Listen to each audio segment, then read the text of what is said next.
குறைகளை நிறைவாக்கி வெற்றி கண்ட ரியல் எஸ்டேட் அதிபரின் தொழில் ரகசியம். குட்டிக்கதை. வணக்கம் நண்பர்களே.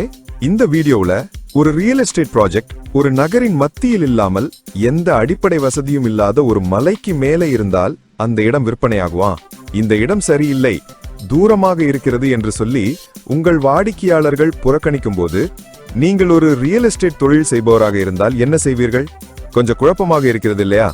ஆனால் ஒரு ரியல் எஸ்டேட் தொழிலதிபர் எந்தவித குழப்பமும் இல்லாமல் அந்த குறையை தன்னுடைய பலமாக மாற்றிக்கொண்டு பல ஆயிரம் கோடி ரூபாய்களை சம்பாதித்தார்.